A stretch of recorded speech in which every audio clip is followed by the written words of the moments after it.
आहार निद्रा भय मैथुनम च, भयभीत भी होते हैं, संतति उत्पन्न भी होते। फिर अंतर क्या है? भर्तृहरि जी कहते हैं धर्मो ही तेषाम अधिको विशेषो, मनुष्य के पास धर्म की चेतना है, अध्यात्म की चेतना है। और तीर्थंकर महावीर कहते हैं विवेके धम्ममायी, धर्म क्या है? इतनी सुंदर परिभाषा तीर्थंकर महावीर ने की। वो कहते हैं विवेक की चेतना का जागरण यही धर्म है, जिसकी कुछ चर्चा हमने कल भी की थी। विवेक जागृत हो जाए। और भर्तृहरि जी कहते हैं कि अगर विवेक मनुष्य बनने के बाद भी अगर ये विवेक नहीं है करणीय और अकरणीय का, तो फिर धर्मेण हीना पशु भी समाना, फिर धर्म से न्यून मनुष्य और पशु में ज्यादा अंतर नहीं है। ये अलग बात है, मनुष्य के मूंछ होती है और पशु के पूंछ होती है। महत्वपूर्ण है जीवन में विवेक की चेतना का जागरण। और कहीं कहीं तो पशु बल की क्या उठता है कि मेरी भैया इस मनुष्य से तुलना मेरी मत करो। मुझे आज कहा गया, मैंने मेरी कविताओं की कुछ पुस्तकें हैं, तो पहली पुस्तक जब लिखी उसकी पहली कविता जिसमें ऐसा ही कुछ भाव है कि पशु कहता है कि मेरी मनुष्य से तुलना मत करो। कविता में कल्पना की कि अध्यापक से पूछा विद्यार्थी से मनुष्य किसकी संतान है। अध्यापक से पूछा विद्यार्थी से मनुष्य किसकी संतान है। लड़का बोला सर डार्विन के सिद्धांतानुसार मनुष्य बंदर की संतान है। तो कविता में कल्पना की कि स्कूल की छत पर बैठा बंदर जल्लाया, गुस्से से तमतमाया, ऊंचे स्वर से चिल्लाया डार्विन झूठा है, उसने हमारी अस्मिता को लूटा है, वो मक्कार है, उसे सौ सौ धिक्कार है। कौन कहता है? बंदर कहता है। क्यों कहता है? वो कहता है कि अगर मानव बंदर की संतान होता तो मिर्च में बेर, धनिया में लीद, दूध में पानी, घी में चर्बी नहीं मिलाता, हरगिज नहीं मिलाता। अरे नहीं पता था वो दवाई के बदले जहर, गांव की जगह शहर, अंदर में ईर्ष्या, ऊपर से मेहर, ऐसा ढोंग नहीं रचाता, हरगिज नहीं रचाता। अरे बंदर कैसे कर सकता है? अपने सजातीय से धोखा, लगे जहां भी मौका, देश के लिए करती है प्रताड़ित नारी नारी को। इतना ही नहीं मेरे माई बाप, सौंदर्य प्रसाधन के लिए वह नहीं करता दूसरों की जीवन लीला का अंत, और नहीं बनता कभी भिंडरवाला संत जो तोड़ दे मंदिर की पवित्र मान और मर्यादा। अरे बंदर तो जा सकता है मंदिर में भी, मस्जिद में भी, चर्च में भी, गुरुद्वारे में भी, पर इतनी कहाँ है मर्दों की मर्दानगी? वो तो बांट रहे हैं राम और रहीम को, इस्लाम और इस्लाम को। बंदर ऐसे कभी नहीं कर सकता, हरगिज नहीं कर सकता।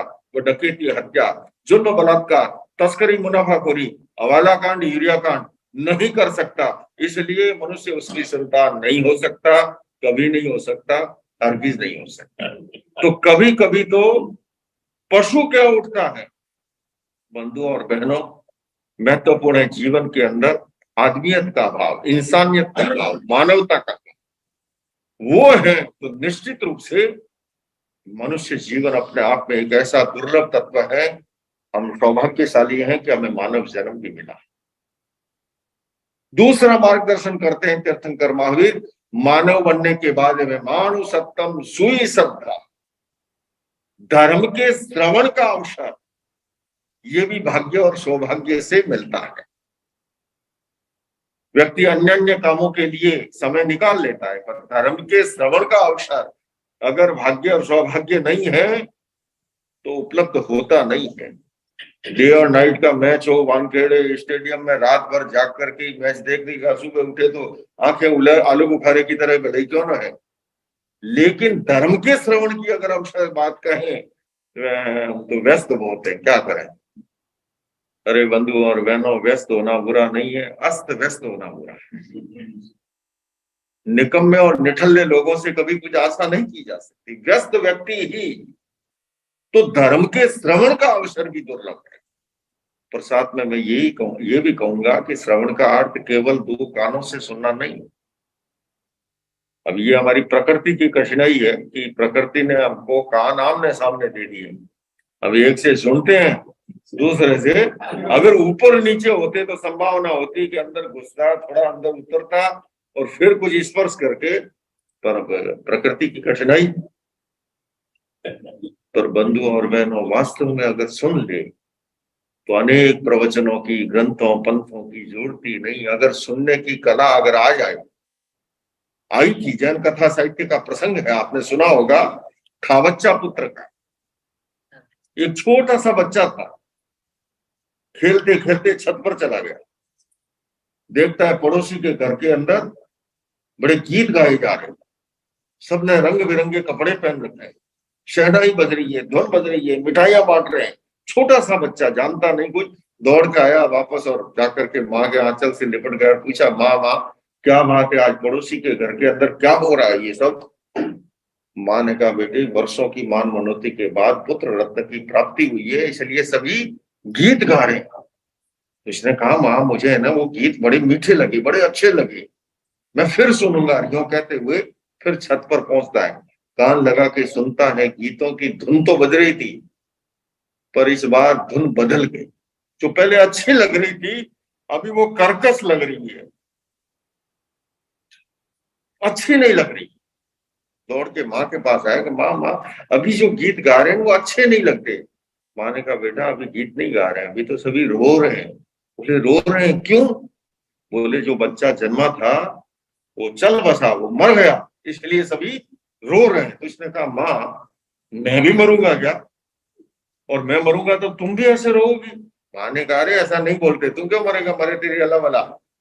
इसने कहा ना माँ, बता मैं जब जन्मा था तुमने ऐसे गीत गाए थे, ऐसे उत्सव महोत्सव किया था, क्या मैं मरूंगा तो तुम भी ऐसे रहोगी?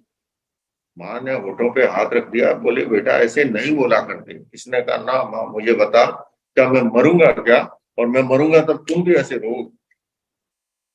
बाल हट पकड़ लिया। फिर माँ को हार के कहना पड़ा कि बेटा इस संसार में जो भी आता है एक दिन उसे अवश्य जाना पड़ता है। इसने कहा ना माँ मुझे तो वो रास्ता बता कि मुझे मरना ना पड़े, तुझे रोना ना पड़े। माँ ने कहा बेटे ऐसा कोई रास्ता नहीं, संसार में जो भी आता है मरना होता है। हाँ कोई भगवान अरिष्ट नेमी की शरण स्वीकार कर ले, जन्म मरण का चक्कर मिट जाए। ये कथा भगवान अरिष्ट नेमी के युग की। उसने कहा माँ मुझे तो, बोले अरिष्ट नेमी की शरण स्वीकार कर ले। थावच्चा पुत्र ने एक गीत सुना था, ऐसा वैराग्य जागा कि जाकर के अरिष्ट नेमी के चरणों में दीक्षित हो गए। हम न जाने कितना सुनते हैं, पर हम सुनते हुए भी अनसुनी करना जानते हैं, देखते हुए भी अनदेखी करना जानते हैं, समझते हुए भी ना समझ होना जानते हैं। कभी कभी आता है, हमारे यहाँ बोलते हैं राजस्थान में मशानिया बैराग, शमशान जाते हैं ना, लकड़ में जब डालते हैं धूम धूम के जलता है तो एक बार तो मन में आता है, पर घर आए ठंडे पानी से नहाया और वैराग ठंडा। अमेरिका जैसे देश में बैराग आता है, वहां हमारे यहाँ मशानिया आता है। यहाँ वो जब ज्यादा बर्फ पड़ती है ना तब मन में आता है यार इंडिया चले जाए यहाँ से छोड़ छाड़ करके, है ना, कि इतनी बर्फ गिरती है। पर थोड़े दिनों में वापस वही घोड़ा और वही। सुनना भी अपने आप में कला है। भगवान महावीर कहते हैं मानु सत्तम सुई श्रद्धा, किंतु सुनने के बाद तीसरी और महत्वपूर्ण बात है धर्म के प्रति श्रद्धा का भाव, आस्था का भाव, विश्वास का भाव। और कहा भी है कि आंखों में अगर मुस्कान है तो इंसान तुमसे दूर नहीं, और पांखों में अगर उड़ान है तो आसमान तुमसे दूर नहीं। शिखर पर बैठकर विवेक ने यही गीत गाया, श्रद्धा में अगर जान है तो भगवान तुमसे दूर नहीं। सबसे महत्वपूर्ण है जीवन के अंदर श्रद्धा का भाव, आस्था का भाव, विश्वास का भाव। और चौथा है मानु सत्तम सुई श्रद्धा संयममी अवीर्य, संयम के प्रति पराक्रम का भाव, संयम के प्रति पुरुषार्थ का भाव। और पुरुषार्थ अनेक तरह का है, आज संयम की दिशा में भी कर सकते हो, संयम की दिशा में भी कर सकते हो। असंयम की दिशा में तो न जाने में कितना पुरुषार्थ करते हैं, पर संयम के प्रति पुरुषार्थ का भाव